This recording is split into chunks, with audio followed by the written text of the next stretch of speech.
Have you not seen the bloopers of this? Oh, the master scene? The minty cools. Minty Yeah. Cools, yeah. I like Coles. The minty flavor.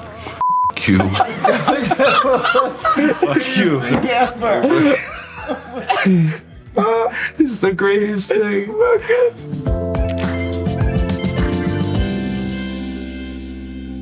Hey, I'm Paul. I'm Michael. I'm Austin, and we're gonna watch some YouTube videos. Yes, we are. Yes, we are. Anybody that knows me knows I love anime. So this is My Hero Academia's season 7.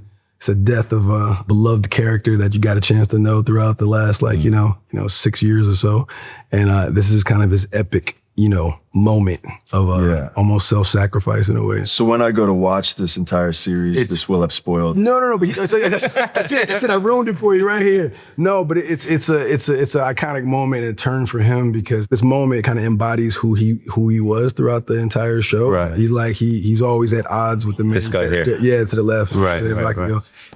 He's at odds with the main character, and this is like the main villain that they've been fighting throughout. This guy. Yeah. Wow.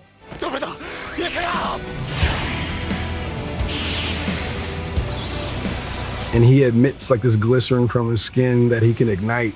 And this gets him. Yeah. Oh. And he's like moving. He's been getting So he's fully just sacrificed himself. big time, but he actually thinks he's got him figured out right now, and like he's just kind of like in a flow state.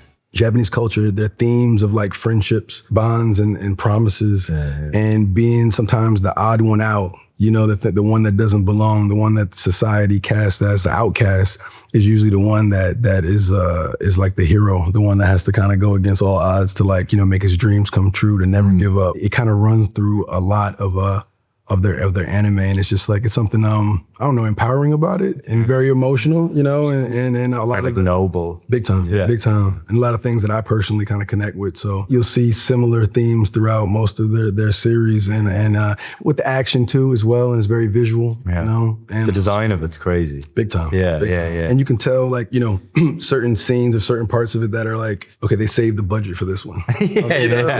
The animation is crisp, and some things are a little more gritty. So it's fun. Do you find in films that you're either acting in or direct that you take inspiration from certain anime? Oh, big time. With Creed 3, the first film that I directed. Which was amazing. Appreciate you, bro. Yeah. Appreciate you, man. There was a lot of fight moments that I've seen throughout anime that I was like, okay, cool.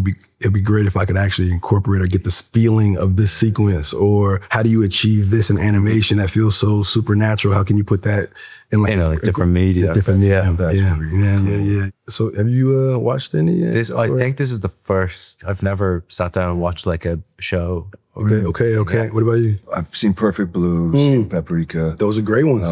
but I haven't seen any of the TV. TV stuff? Yeah. Dragon Ball Z. Dragon Ball Z. Yeah. Okay. So you've seen Dragon Ball Z? I've seen. All right. Okay. That's an OG pillar. That's like an OG. on. Yeah. That's a great one. This looks unbelievable. It looks so cool. This is a good one. So what I'm going to share is Monica Martin and James Blake performing this song called Go Easy Kid. It's a live performance and they're stunning. Her voice is out of this world. And James Blake's one of my favorite musicians. But the lyrics to it, anytime that I'm taking things too seriously, but it also makes you want to Cry. make them realize that you get one life and go out there and live it, I just feel like anything with James Blake makes me want to cry. Yeah, man. Yeah, it'll get us. His piano is amazing.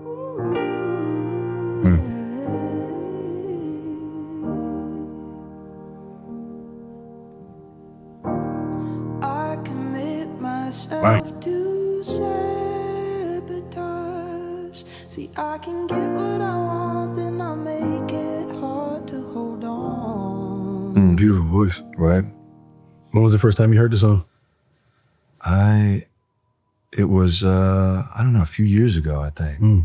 It's this line, it's, go easy, kid, it's only rock and rolling. So go easy, kid, it's only rock and selling rolling. artists just like locked in. Right. Like they're just like listening to each other. In their element. Yeah, Totally. And the simplicity of just a microphone, just a and piano. one camera capturing them both. Yeah. There's this line at the end where she says, 20 years from now, you wish you grabbed it all by the throat and said, fuck it, it's only rock and roll. Whew. That's strong. Right? Yeah. I feel like crying is appropriate to that. Right? To that. You know? Right? And the idea that we'll blink our eyes and it'll be 20 years from now, you know? Yeah. It's a constant, it's a human emotion, right? That we're always feeling of like, damn, I wish I did this yesterday, or I wish I did that. yeah. Just go out and do it. Yeah. Strong. The I feel like I complex human emotions. slightly missed the mark in terms of like hearing No, both this is beautifully speak about like your relationship to Anna. I've gone for some like Break it up. I've Fuck. gone for like the US bloopers, like go for it. Yeah, Of like, The Office, of The Office, yeah. which is love my that. favorite show ever. I love it. Joe, just get some rest. We'll see you Monday, unless you're still sick. All right, well, have a great long weekend. I'll probably be just sleep.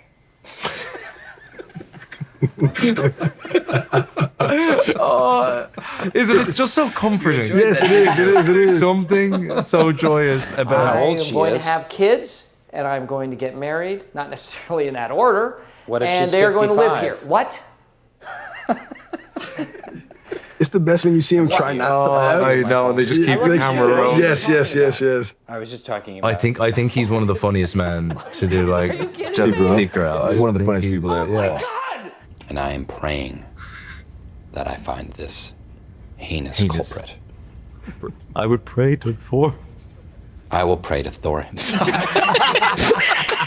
You know he's fucked now. Now you know that line for him. It's gonna be better. It's usually the most serious moments Yeah. are the ones that you end up laughing the most about because it's so intense that it's ridiculous. Yeah. You know, like during Sinners it was pretty crazy. Like, you know, like how does a vampire sound? And then then you hear yourself doing it when and you're then- having to then do it's the over. opposite. Yeah, then it's over. Then it's over. You got to walk away. You're vulnerable at that point. Everybody- Like the crack is open. Mm-hmm. Most of mine exist generally if I'm doing like a sex scene or I'm scantily clad. How often are you scared? It's this suit is making me speak like that. Because those positions are just so like you're being witnessed by everybody that and you're normally with a friend. You're like, what the fuck is this? So You bring bloopers back. I would Big love time. to bring bloopers back. yes, Bloopers are one of my favorite things. big time. At the end of movies, after the credits, and just like run the bloopers. That's Yeah.